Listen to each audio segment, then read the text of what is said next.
Bismillahirrahmanirrahim. Alhamdulillahi rabbil alamin. Wassalatu wassalamu ala asyrafil mursalin sayyidina Muhammadin wa ala alihi wa sahbihi ajma'in. وقد سئل مالك عن القراءة في المسجد فقال لم يكن بالأمر القديم وإنما هو شيء أحدث. قال ولن يأتي آخر هذه الأمة بأهدى مما كان عليه أولها والقرآن حسن. وقال أيضا أترى الناس اليوم أرغب في الخير ممن مضى.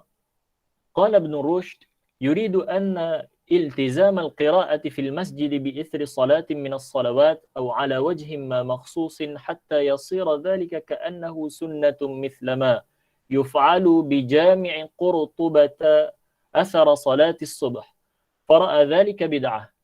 قال وأما القراءة على غير هذا الوجه فلا بأس بها في المسجد ولا وجه لكراهيتها، والذي أشار إليه مالك هو الذي صرح به في موضع آخر، فإنه قال في القوم يجتمعون جميعا فيقرؤون في السورة الواحدة مثل ما يفعل أهل الإسكندرية، فكره ذلك وأنكر أن يكون من عمل الناس. وسئل مالك عن الجلوس في المسجد يوم عرفة بعد العصر للدعاء فكرهه، فقيل له فالرجل يكون في مجلسه فيجتمع الناس إليه ويكبرون. وقال ينصرف ولو أقام في منزله كان خيرا له. قال ابن رشد كره هذا وإن كان الدعاء حسنا وأفضله يوم عرفة لأن الاجتماع لذلك بدعة. وقد روي عن رسول الله صلى الله عليه وسلم أنه قال أفضل الهدي هدي محمد وشر الأمور محدثاتها وكل بدعة ضلالة. وكره مالك في سجود القرآن أن يقصد القارئ مواضع السجود فقط ليسجد فيها، وكره في المدونة أن يجلس الرجل لمن سمعه يقرأ السجدة لا يريد بذلك تعلما، وأنكر على من يقرأ في المساجد ويجتمع عليه ورأى أن يقام وفيها ومن قعد إليه فعلم أنه يريد قراءة سجدة قام عنه ولم يجلس معه.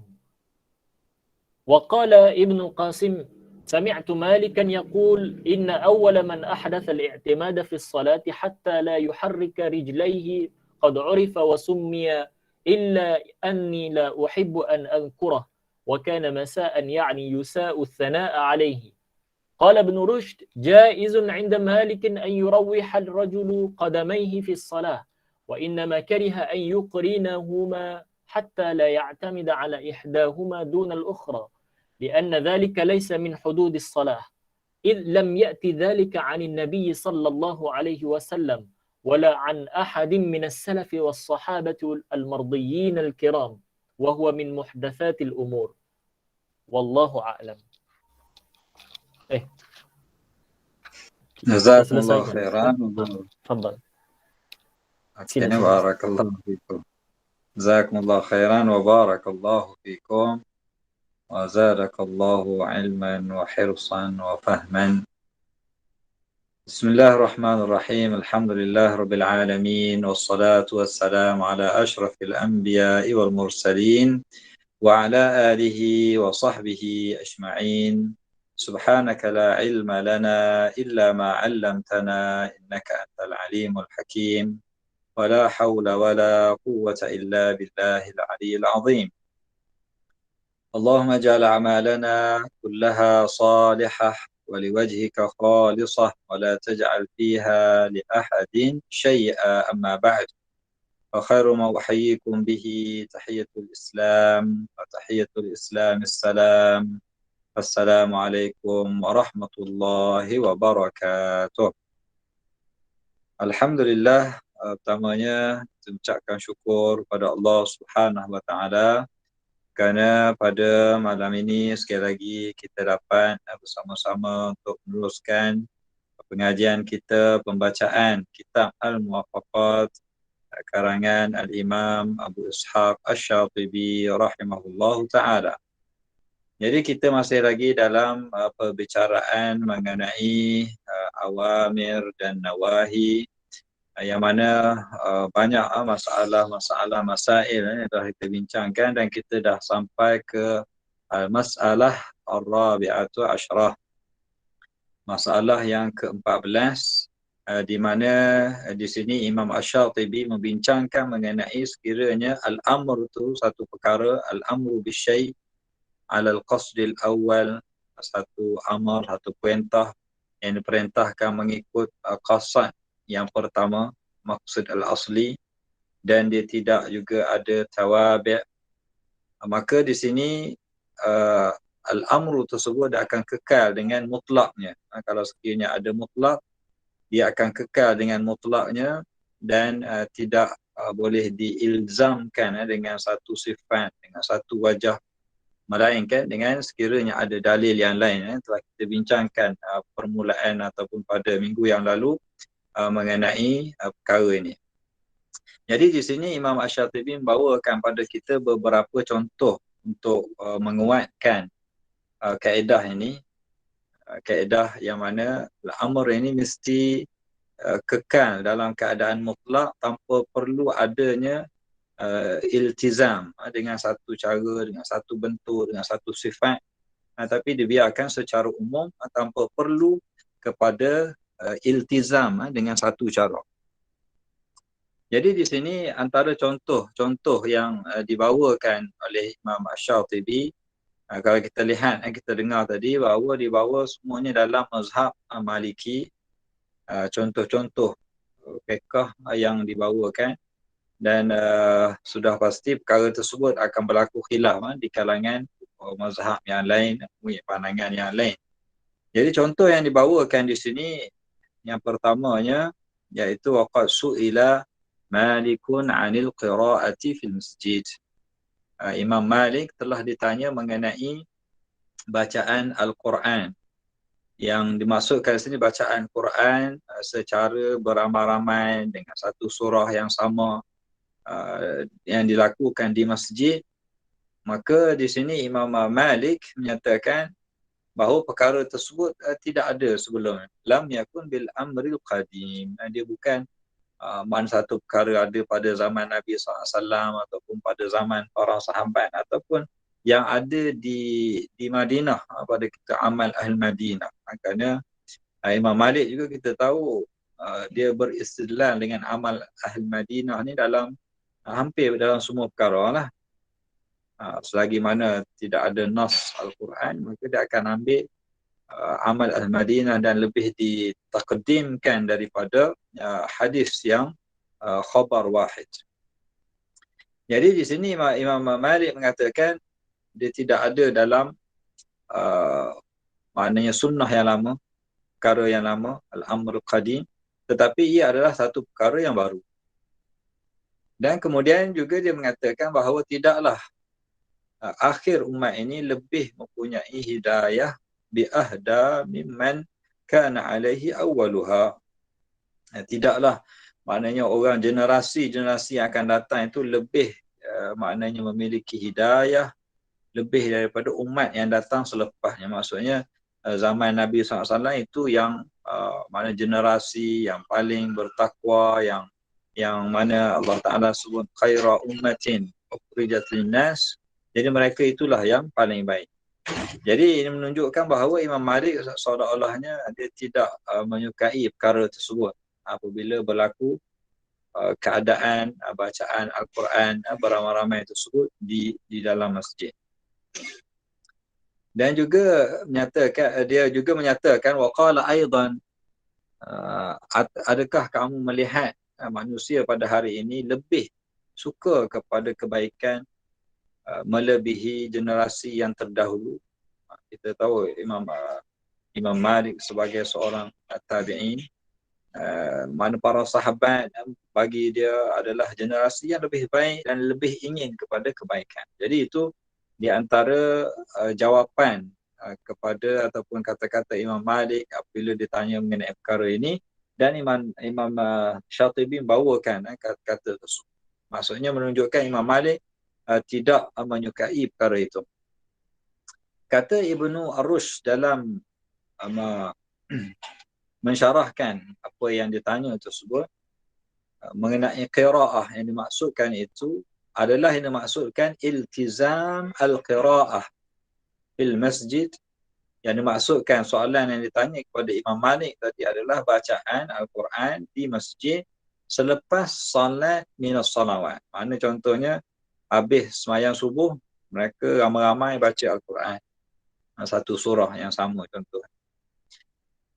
Ataupun ala wajhin makhsus, ala wajhin ataupun dengan satu bentuk, satu cara yang khusus sehingga perkara tersebut hatta yasiru dzalika, sehingga menjadikan perkara itu seperti sunnah, menjadi seolah-olahnya seperti sunnah, seperti apa yang dilakukan oleh maknanya jemaah di masjid di Qurtubah di Andalus selepas sembahyang subuh. Maka Imam Malik melihat perkara itu adalah sebagai satu bid'ah. Jadi ini kaedah dalam mazhab Maliki. Banyak mereka menggunakan kaedah saddul dzara'i. Bila melihat satu perkara itu boleh membawa kepada orang salah faham kepada sunnah, salah faham kepada cara bagaimana para sahabat, para salaf, maka dia melihat perkara itu bid'ah. Itu satu cara manhaj dalam mazhab Maliki. Sebab itu kita melihat dalam mazhab Maliki banyak mereka menghalang perkara yang dibenarkan, bahkan sehingga perkara yang sunat kadang-kadang juga mereka tidak benarkan adalah kerana takut perkara tersebut boleh dianggap menjadi perkara yang sunnah. Jadi itu dalam mazhab mereka adalah perkara yang tidak elok dan tidak baik, maka mereka mengatakan ia adalah perkara yang bid'ah. Dan ini kita sebut juga sebelum ini bahawa ia adalah amrun ijtihad, dia perkara ijtihad. Dan juga kata Ibn Rushd, ada pun bacaan Al-Quran ala ghairi hadzal wajh. Bacaan Al-Quran orang lain nak baca bentuk-bentuk yang lain, fala ba'sa biha fil masjid. Itu tidak menjadi masalah di masjid. Ibn Rushd kita tahu juga dia seorang di Andalus, mana dia cerita mengenai Masjid Qurtubah. Dia menafsirkan kata-kata Imam Malik itu dengan bentuk yang khusus ini. Maknanya lepas sembahyang subuh baca Al-Quran beramai-ramai, maka bagi dia adalah satu perkara yang bid'ah. Tetapi dia kata kalau bentuk yang lain, mana orang lain contoh baca dengan cara macam kita kat Malaysia baca secara tadarus, ini tidak jadi masalah. Fala ba'sa biha fil masjid. Ini tidak menjadi masalah untuk dilakukan di masjid. Dan juga tidak dimakruhkan, makna tidak ada karahah di sana. Maksudnya menunjukkan yang tadi itu bacaan pertama itu adalah tidak disukai oleh Imam Malik. Dan apa yang disebutkan oleh Imam Malik di sini huwa alladhi sarraha bihi fi mawdi'in akhar. Juga telah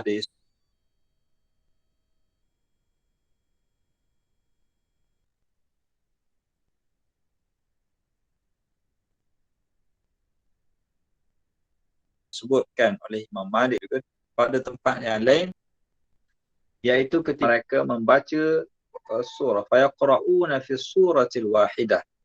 Mereka membaca satu surah yang sama beramai-ramai seperti yang dilakukan oleh Al-Iskandariyah di Mesir. Maka Imam Malik menjelaskan ataupun menyatakan ataupun diriwayatkan bahawa Imam Malik tidak menyukai perkara tersebut. Dan juga Imam Malik menolak bahawa perkara tersebut dilakukan di amal Al-Madinah, mana tidak melakukan perkara tersebut. Jadi kita melihat juga bahawa Imam Malik di sini melihat perkara tersebut maknanya tidak disukai, fakari hadzalik. Dan kemudian yang kedua, dia melihat kepada amal Ahli Madinah tidak ada, maka dia menganggap ia perkara yang tidak patut dilakukan. Dan kemudian contoh lagi yang lain, wasu'ila malikun anil julusi fil masjid, mengenai satu amalan yang dilakukan di di masjid, iaitu mereka duduk di masjid pada hari Arafah. Ini bagi orang yang tidak pergi haji lah. Mana tidak duduk di Arafah, mereka duduk kat tempat lain, mana kat tempat lain, mana kat masjid lain lah, bukan di Arafah.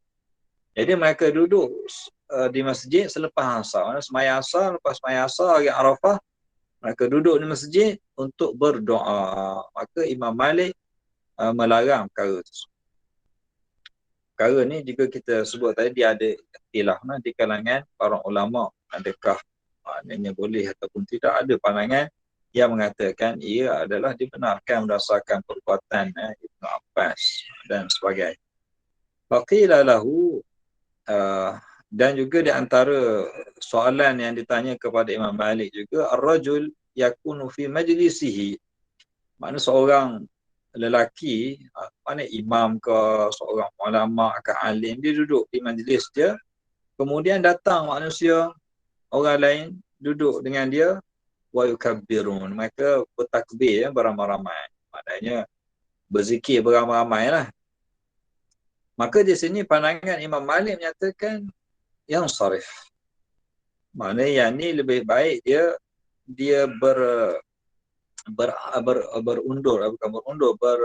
beransur pulang. Yang sarif maksudnya dia balik lah. Maknanya asalnya dia nak pergi masjid, tapi orang duduk dengan dia dan orang makna berzikir sama dia kata, Imam Malik kata lebih baik dia balik rumah lah. Dan juga dia menyatakan kalau dia duduk di rumahnya, kana khairan lah, yang ini adalah lebih baik. Jadi kalau kita tengok kata-kata Imam Malik ini menunjukkan dia bukanlah maksudnya perkara yang dilarang, tapi yang lebih baiknya di rumah itu sebagai tadilah yang kita sebut saddan lidzariah, supaya orang tidak menganggap inilah sunnahnya kena duduk berzikir beramai-ramai itu yang sepatutnya. Jadi bagi Imam Malik itu boleh membawa zariah orang menganggap itu adalah sunnah, maka lebih baik ditinggalkan. Itu manhaj, cara Imam Malik dalam ijtihad dia perkara-perkara yang baru. Dan juga kata Ibn Rushd, kariha hadha, Imam Malik tidak menyukai perkara ini, wa in kana du'a hasanan, walaupun secara umumnya berdoa pada hari Arafah ni adalah perkara yang baik, dan doanya secara umumnya memang baik, dan yang paling afdalnya adalah pada hari Arafah. Maksudnya kalau kita nak kata tak boleh berdoa pada hari Arafah, itu satu perkara yang tak betul lah, sebab Nabi SAW suruh kita berdoa. Jadi apa yang dimaksudkan oleh Imam Malik yang tidak boleh berdoa ni, bukan sebab doa tu, tetapi dia takut li'annal ijtima' lidzalika, dia takut adanya perbuatan perhimpunan tersebut sehingga orang menyangka bahawa itulah sunnah yang dilakukan oleh para sahabat, oleh para salaf. Maka Imam Malik mengatakan lebih baik dia tidak melakukan perkara tersebut. Jadi kita melihat itu juga adalah salah satu daripada bentuk saddu zari'ah dalam ijtihad Imam Malik. Dan juga Imam Ibn Rushd membawakan di sini hadis di mana Nabi SAW bersabda, al-hadi, mana hidayah, cara hidup yang paling afdal adalah sunnah Nabi SAW. Sunnah yang paling afdal adalah sunnah Nabi kita, Nabi Muhammad SAW, dan perkara yang paling buruk adalah perkara-perkara yang dibuat, perkara-perkara yang baru, di mana setiap yang bid'ah itu, yang baru itu adalah membawa kepada kesesatan. Jadi kemudian juga Imam Ibn Rushd menyatakan bahawa Imam Malik juga tidak menyukai kariha fi sujudi al-Quran, sujud tilawah. Dalam mana kita kalau kita baca Al-Quran ada ayat yang maknanya ada sujud, mana kita disunatkan untuk sujud, kita boleh sujud, tidak menjadi masalah. Tetapi di sini yang dimaksudkan oleh Imam Malik adalah apabila seorang itu sujud tilawah, dia an yaqsidal qari', memang dia sengaja nak baca ayat yang ada sujud sahaja. Maknanya dalam Quran ni kita banyaklah surah-surah Maknanya yang ada sujud dan ada yang tak ada sujud. Tapi qari ini saja je dia pilih ayat-ayat yang ada sujud. Mawadhi'as sujud faqat. Tujuan dia untuk dia sujud. Maka yang ni Imam Malik tidak maknanya tidak menyukainya lah. Contohnya lah, maknanya seorang tu nak jadi imam. Dia nak baca ayat yang ada sujud je. Hari ni contoh dia baca nak sujud, esok nak baca yang sujud saja. Jadi perbuatan seperti itu, ada iltizam seperti itu, maka menurut Imam Malik ia adalah juga perkara yang tidak disukai. Dan juga Imam Malik dinyatakan dalam kitab Al-Mudawwanah, sekiranya an yajlisar rajulu, maknanya seorang imam ke seorang qari ke, dia duduk liman sami'ahu yaqra' sajdah. Maknanya ada orang baca surah sajdah ataupun ayat sajdah. Dia ni duduk dan dengar orang tu baca sajdah dan dia pergi kepada orang tersebut. La yuridu bidzalika ta'alluman. Dia tahu orang ni akan sikit lagi akan baca ayat sajdah, aku nak pergi kat dia, nak sujud dekat dia. Ataupun nak sujud disebabkan bacaan dia tersebut.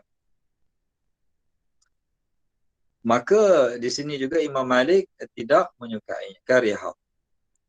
Dan juga contoh yang lain, wa ankara ala man yaqra fil masajid. Imam Malik juga tidak menyukai orang yang baca Al-Quran di masjid-masjid dan kemudian ada orang yang berhimpun dengannya wara'an yuqam. Maka Imam Malik melihat lebih baik orang itu dia bangun dan meninggalkan majlis tersebut. Dan juga wafiha man qa'ada ilaihi fa'alima annahu yuridu qira'ahnya, sama macam yang tadi tu. Siapa yang duduk kepada orang yang dia tahu akan membaca ayat yang ada sajdah, maka lebih baik dia bangun dan tidak pergi. Walam yajlis ma'ah. Maknanya contoh kat masjid tu, kita tengok ada sahabat kita ke ada orang baca ayat yang ada sajdah, kita pergi dekat orang tersebut dan kita sujud sajdah. Amalan ni mungkin kat Malaysia rasanya tak diamalkan lah. Tapi kalau macam kat Morocco ke memang ada lah. Maknanya mereka akan sujud secara beramai-ramai apabila membaca ayat tilawah ni, mungkin secara mereka melakukan perkara tersebut. Jadi ini yang dimaksudkan Imam Malik, maknanya eloknya tak perlulah nak pergi dengan sengaja ke tempat tersebut semata-mata untuk sujud sahaja.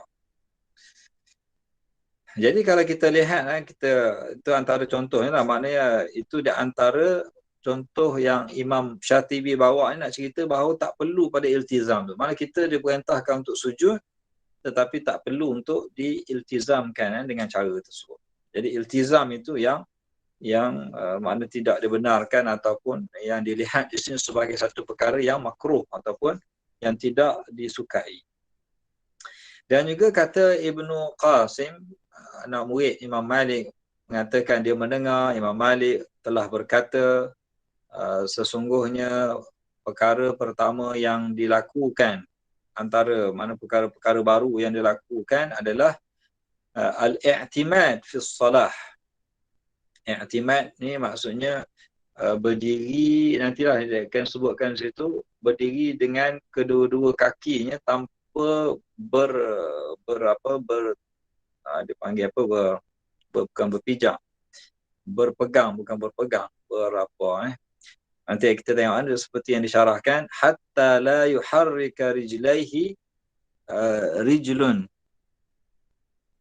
Ni contoh dia, orang yang macam kita berdiri tegak lah, berdiri tegak, kaki dua-dua tegak.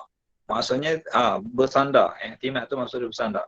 Maksudnya kaki kanan tu tidak bersandar pada kaki kiri tidak bersandar pada kaki kanan. Maknanya dua-dua tu dia berdiri tegak, sama-sama berdiri. Itu yang dimaksudkan. Maknanya dia tak boleh gerak kaki dia. Kalau gerak tu maksudnya mungkin boleh jatuh lah. Sebab kedua-dua kaki dia tu tidak bersandar antara satu sama lain. Kedua-duanya berdiri tegak. Jadi di sini Imam Malik mengatakan, aku tahu siapa yang memulakan perkara itu, seorang lelaki yang rajulun yang mana dia tahu dan kenal, tahu siapa namanya, cuma dia tak nak sebutlah nama orang tu sebut siapa. Imam Malik tak nak beritahu. Cuma Imam Malik nak beritahu kat sini bahawa orang itu adalah orang yang tidak baik.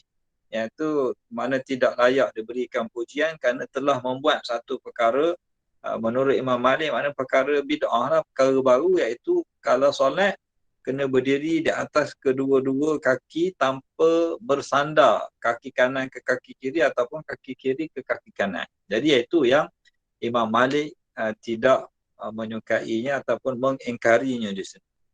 Maknanya perkara tersebut bagi Imam Malik juga dia takutlah mana akan berlaku pula orang kata inilah sunnahnya, siapa nak solat kena berdiri di atas kedua kaki, tak boleh bersandar pada kaki yang lain.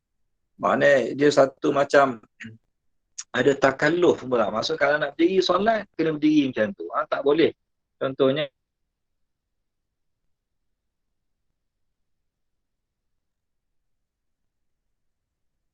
kita nak bersandar sikit, penat kaki kanan, penat ni kita bersandar maknanya kepada kaki kiri yang betul-betul lah. Maksudnya kaki kiri yang menanggung bebanan badan. Jadi seolah-olah tak boleh begitu. Jadi tak boleh tu yang Imam Malik macam engkar lah di sini, maknanya tak boleh kita nak iltizam bahawa itulah berdiri dengan solat itu kena berdiri begitu. Jadi itu yang diingkari oleh Imam Malik.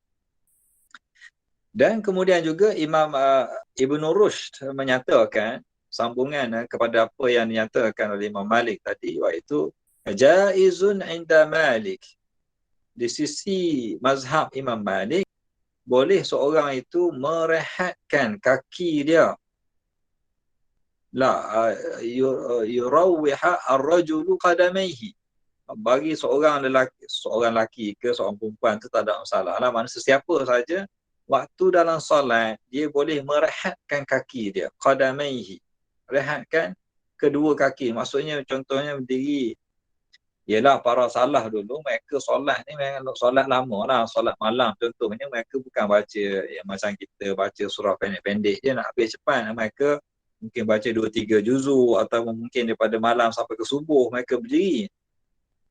Jadi berdiri tersebut ialah kalau kita berdiri memang penat lah, jadi boleh merehatkan kaki itu. Menurut Imam Malik boleh untuk merehatkan kaki. Maksudnya tak semestinya kena berdiri di atas kedua-dua kaki tersebut. Boleh rehatkan kaki kanan, contohnya 2-3 minit dah rehat kaki kanan, rehat pula kaki kiri. Jadi menurut Imam Malik itu tidak menjadi masalah. Cuma yang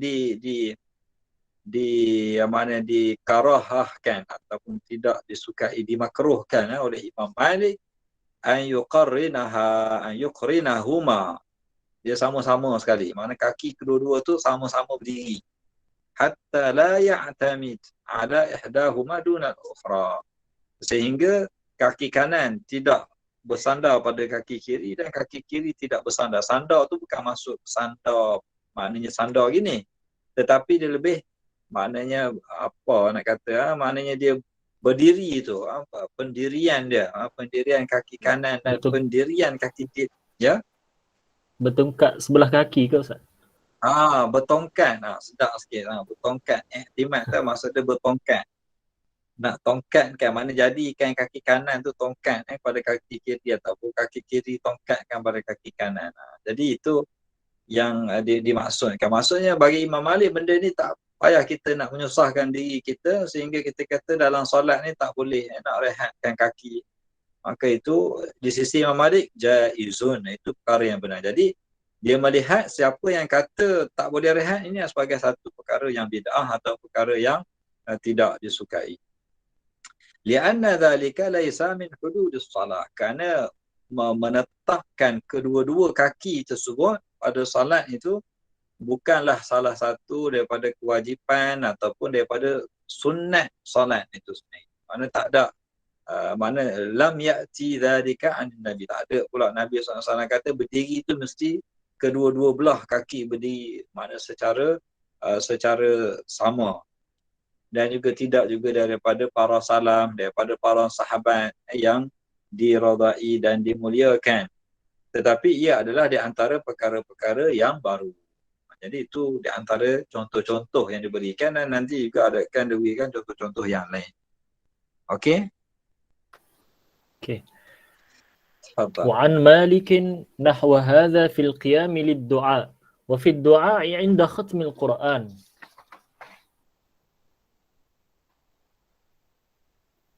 وفي الاجتماع للدعاء عند الانصراف من الصلاة والتثويب للصلاة والزيادة في الذبح على التسمية المعلومة أو القراءة في الطواف دائما والصلاة على النبي صلى الله عليه وسلم عند التعجب وأشباه ذلك مما هو كثير في الناس يكون الأمر واردا على الإطلاق فيقيد بتقييدات تلتزم من غير دليل دل على ذلك وعليه أكثر البدع المحدثات. وفي الحديث لا يجعلن أحدكم للشيطان حظا من صلاته يرى أن حقا عليه ألا ينصرف إلا عن يمينه. وعن ابن عمر وغيره أنه سئل عن الالتفات في الصلاة يمينا وشمالا فقال بل نلتفت هكذا وهكذا ونفعل ما يفعل الناس كأنه كره التزام عدم الالتفات ورآه من الأمور التي لم يرد التزامها. وقال عمر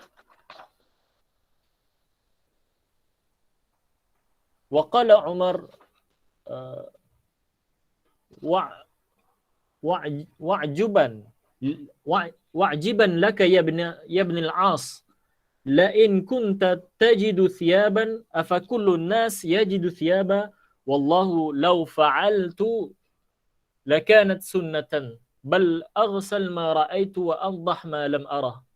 هذا فيما لم يظهر الدوام فيه فكيف مع الالتزام والأحاديث في هذا والأخبار كثيرة جميعها يدل على أن التزام الخصوصات في الأوامر المطلقة مفتقر إلى دليل وإلا كان قولا بالرأي واستنانا بغير مشروع.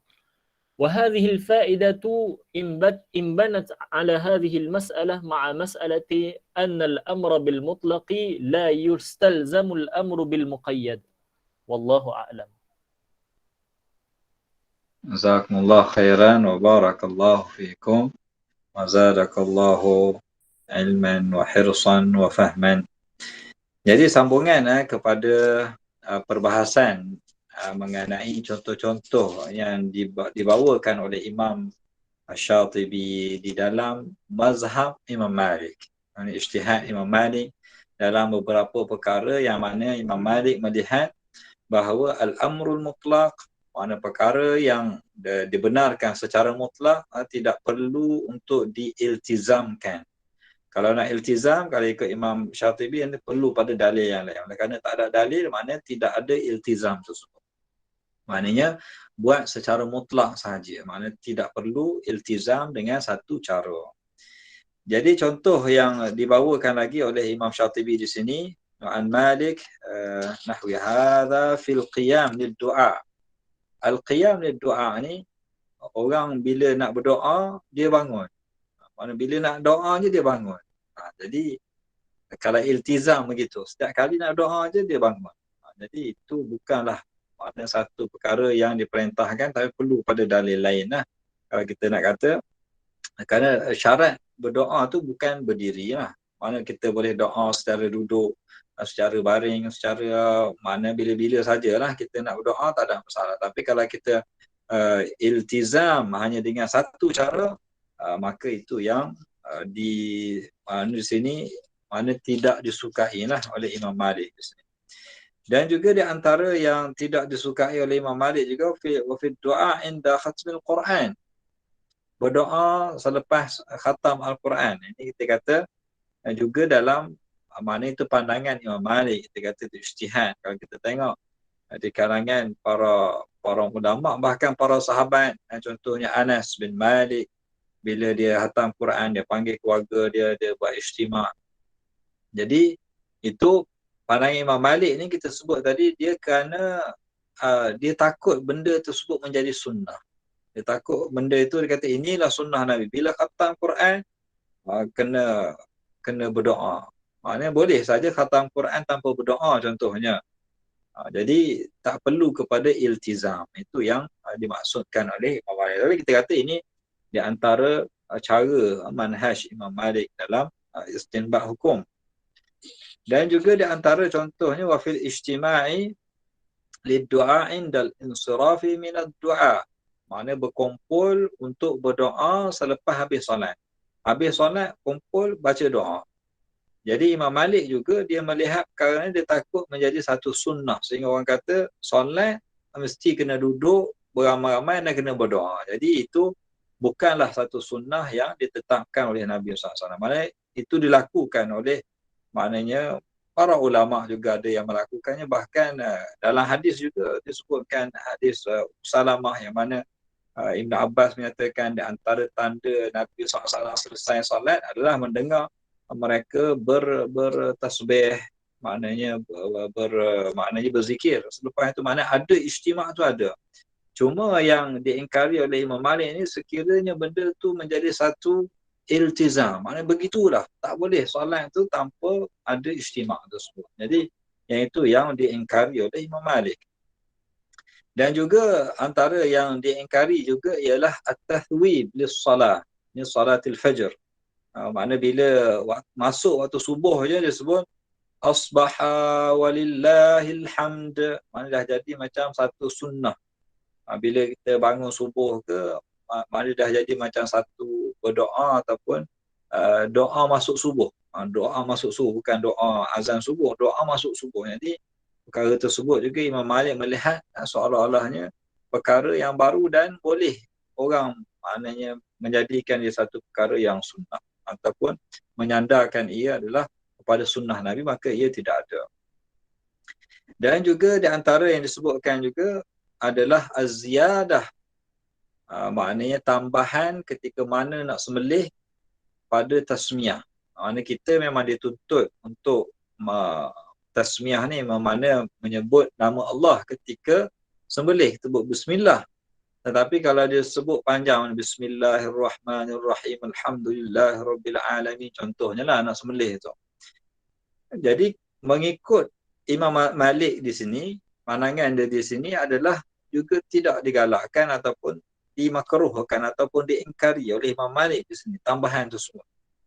Mana bagi tasmiyah itu bila tambah, maknanya tidak dibenarkan daripada tasmiyah yang maklumah, yang kita tahu itu bismillah contohnya. Jadi tambahan tu bagi dia macam ialah tambahan yang tidak disukai. Ini juga kita sebut di antara perkara yang khilaf di kalangan para ulama, kerana contoh kalau mazhab Syafi'i dia tidak menjadi masalah dalam perkara tersebut.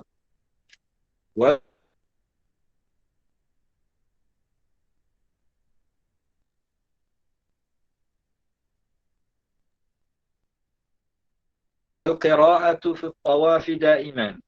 Antara contoh juga adalah membaca Al-Quran. Baca Quran, boleh baca Quran, boleh berzikir, boleh berdoa, boleh buat apa-apalah, makna ibadah-ibadah yang lain, banyak ibadah. Tapi kalau dia tetapkan, iltizamkan hanya baca Quran saja, jadi di sisi Imam Malik ia adalah satu perkara yang juga tidak disukai. Dan juga antara contohnya as-salatu ala nabi sallallahu alaihi wasallam inda ta'ajjub. Bila nampak satu perkara yang pelik je, ajaib, Allahumma salli ala Muhammad. Jadi Imam Malik melihat perkara ni juga dah macam mana perkara yang tidak disukai. Mana setiap kali bila ta'ajjubnya dia selawat. Sedangkan memang kita diperintahkan supaya selawat, tetapi bila iltizam untuk ta'ajjub selawat. Jadi itu juga dinyatakan bahawa antara perkara-perkara yang tidak disukai oleh Imam Malik. Dan begitulah contoh-contoh yang lain, memang huwa kathirun binnas, apa yang dilakukan oleh ramai. An-nas ni maknanya pada zaman Imam Malik sini, zaman Imam Malik tu pun dah zaman salaf dah. Maknanya itu telah dilakukan oleh, maknanya orang pada ketika itu, pada zaman itu, mereka telah melakukannya. Yang mana Imam Syatibi menyatakan di sini yakunu al-amru waridan 'ala al-itlaq, di mana contohnya macam berselawat pada Nabi SAW ni memang diperintahkan secara umum, tapi bukan untuk dikhususkan inda ta'ajjub contohnya. Maka menurut Imam Syatibi di sini, yang ini perlu kepada dalil. Bila kita kata setiap kali ta'ajjub, selawat, maka yang itu perlu kepada dalil. Maka di sini taqyid yang dilakukan secara iltizam ini adalah min ghairi dalilin, adalah tanpa ada dalil yang menunjukkan perkara tersebut. Maka di sinilah kata Imam Syatibi berlakunya banyak perkara-perkara bid'ah yang muhdatsat, yang menjadi tambahan perkara-perkara yang baru. Maksudnya perkara asal tak ada tapi ditambah oleh orang yang datang selepas pada zaman Nabi SAW.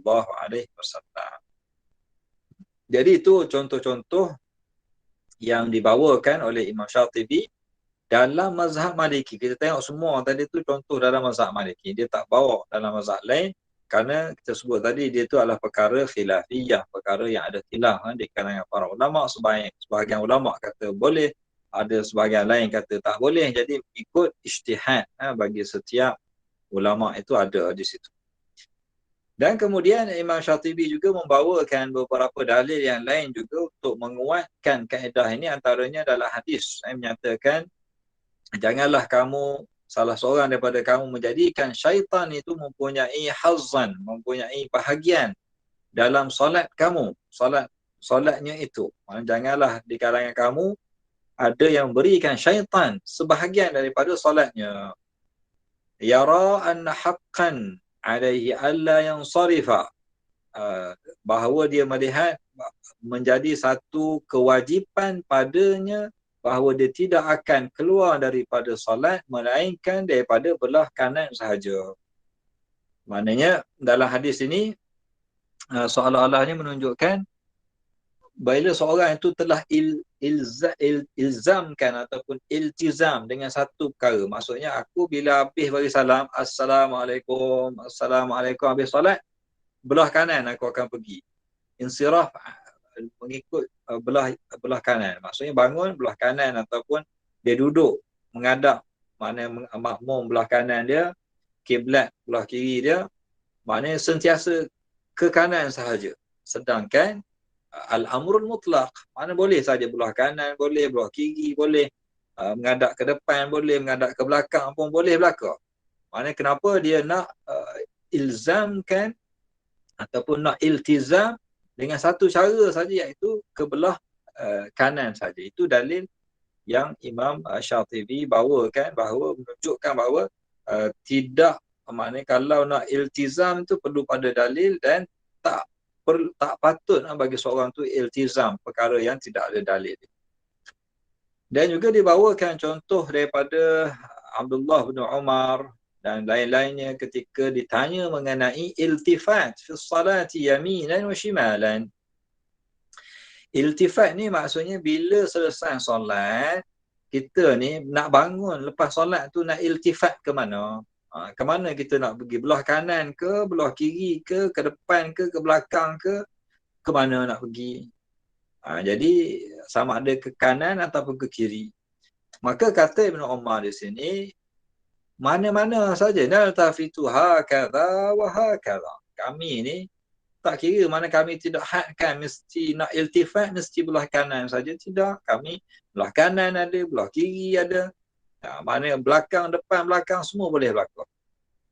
Wa naf'alu ma yaf'alun nas, dan kami buat sebagaimana orang lain buat. Mana tidak ada satu bentuk, satu cara yang kami iltizam. Ka'annahu kariha iltizam, seolah-olahnya Ibnu Umar di sini tidak menyukai iltizam dengan adam iltifat, maknanya dengan satu cara sahaja. Dan dia melihat bahawa dia di antara perkara-perkara yang tidak ada nas yang menunjukkan perlu iltizam dengan cara tersebut. Jadi itu juga dalil yang dibawa oleh Imam Asy-Syatibi yang menunjukkan bahawa iltizam perkara yang mutlak dengan satu cara, satu wajah, perlu kepada dalil yang lain. Kemudian seterusnya dalam muka surat yang seterusnya, waqala Umar, Sayyidina Umar radhiyallahu anhu menyatakan dalam kisah ni, kisah dengan dia pergi musafir, atau pergi umrah. Sekarang ni umrah ditangguhkan, tak apalah, ni cerita zaman Sayyidina Umar. Dia pergi umrah dengan dengan Amr bin Al-As. Dengan Amr bin Al-As dan rombongan yang lain lah, dengan jemaah yang lain, dia orang pergi umrah. Jadi dalam umrah tersebut, Umar telah ihtilam, maknanya mimpi keluar mani mana, dan maknanya telah menyebabkan pakaian dia, maksudnya perlu dibasuh lah. Maka di sini Umar dia pergi basuh baju dia. Maka sehingga menyebabkan waktu subuh tu, mana lepas dia bangun tu, nak tunggu dia basuh tu, jadi lewat. Sehingga asfar, sehingga dekat-dekat nak habis waktu subuh. Jadi datang Amr bin Al-As, dia kata kepada Umar ini, kalaulah kamu ada baju yang lain, takkanlah orang lain nak tunggu kamu, maknanya basuh baju sehingga menyebabkan orang lewat sembahyang subuh. Jadi di sini kata Umar kepada Amr bin Al-As, wa ajaban laka ya bin Al-As.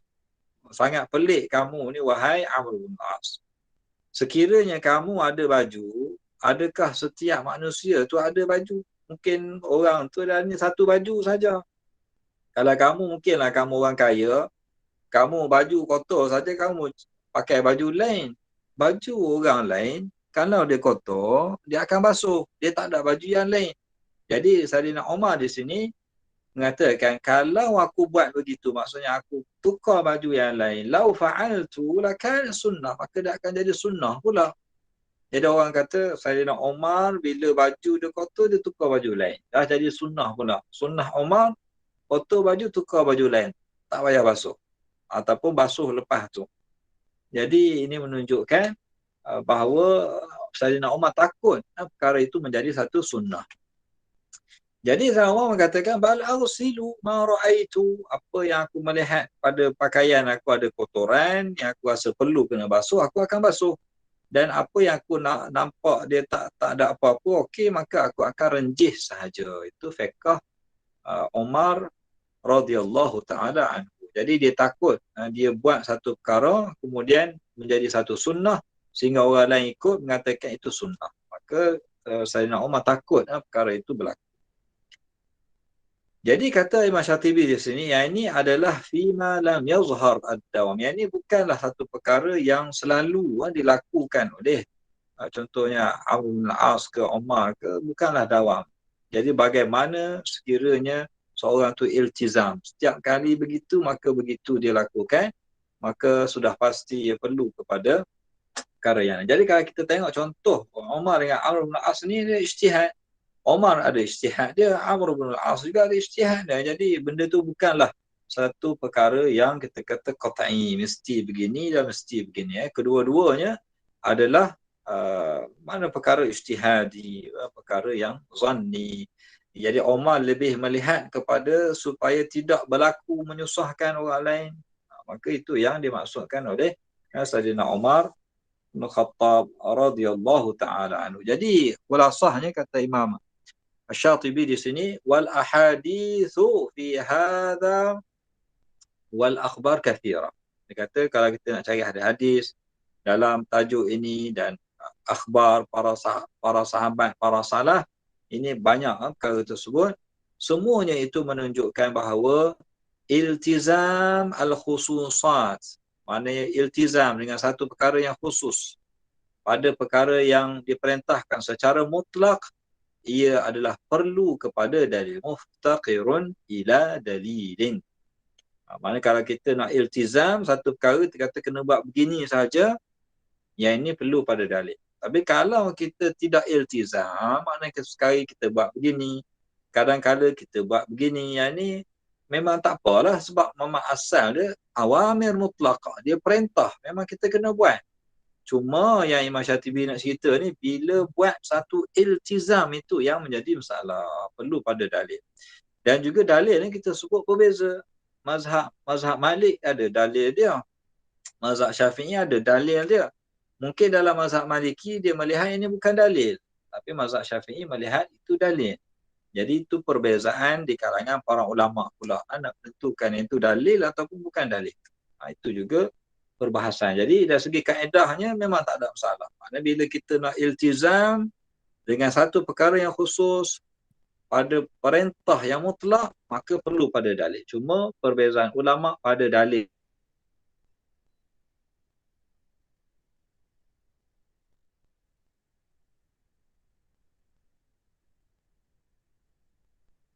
tersebut. Adakah ia dalil ataupun bukan dalil.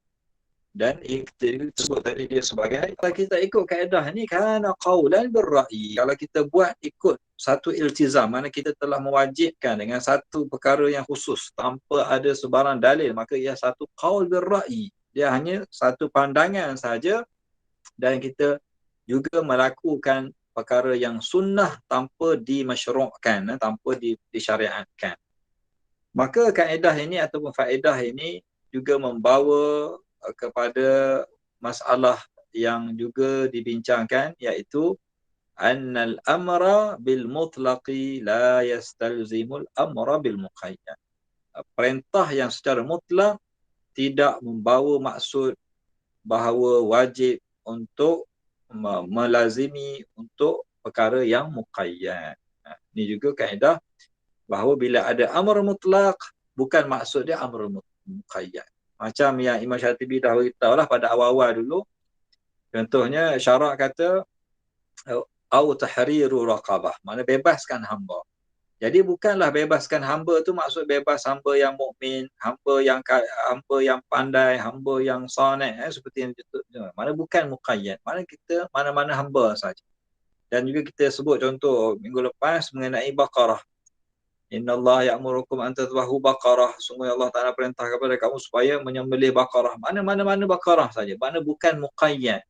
Safra'ul launuha ke apa, tak payah. Maksudnya asalnya mutlak. Jadi kalau kamu nak iltizam, kamu perlu kepada dalil yang lain. Jadi itu yang dimaksudkan oleh Imam Syatibi, wallahu a'lam.